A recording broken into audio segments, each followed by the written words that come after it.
It's a brand new day. We're diving deep in the films our way. From classics to the ones you miss. Grab your snacks, you get the gist. It's Cinema Sunday on the Couch Critics Show, where the stories shine and the opinions flow. Popcorn's hot, the takes are bold. We laugh, we cry, we break the mold. It's Cinema Sunday, let the credits roll. Hello, everyone. Welcome to another Cinema Sunday episode of The Couch Critics. I'm your host, Nathan, and this is our first video movie review. But I did say on our social media accounts that we would no longer be doing audio-only podcasting, and that's not true.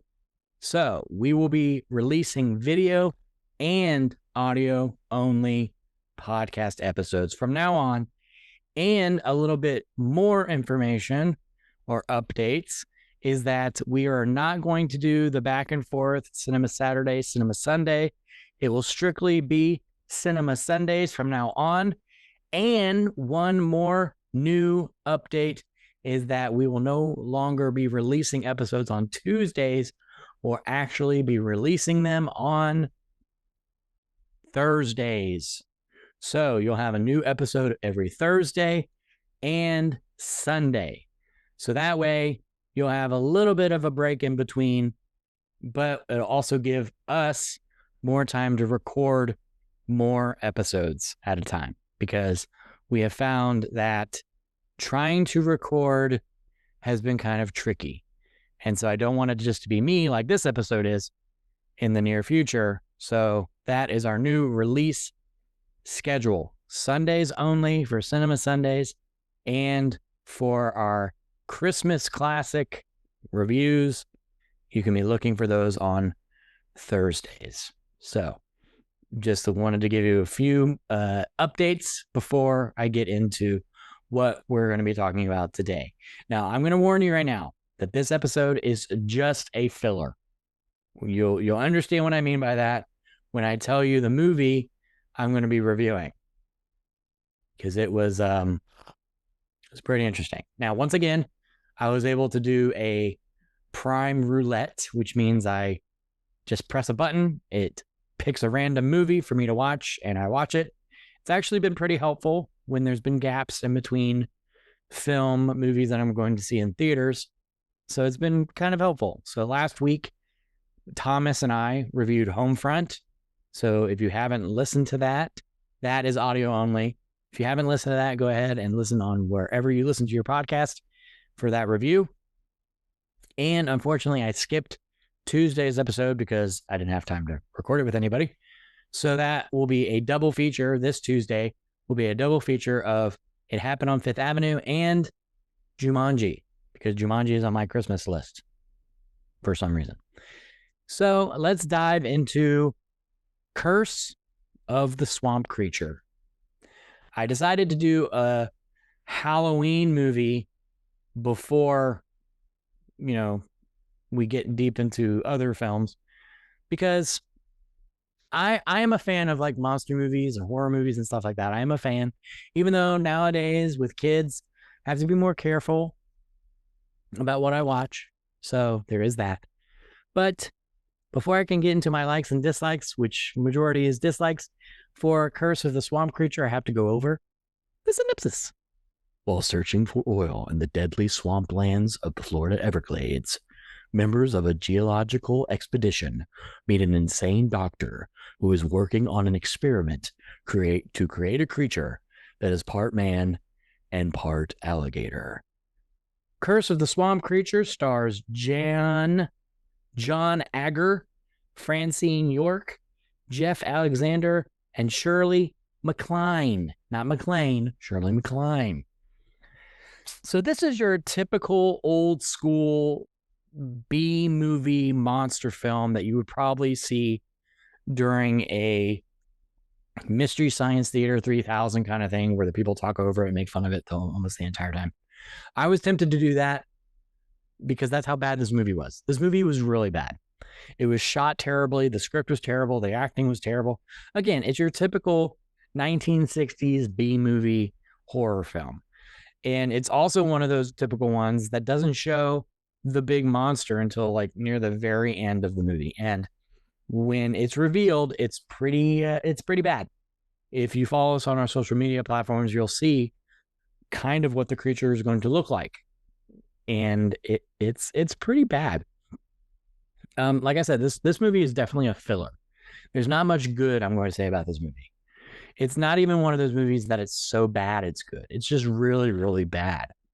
And it was very confusing because some of the actors were playing characters and then they made it seem like that character had died, but the character was still alive, but they were talking about the character like they were dead.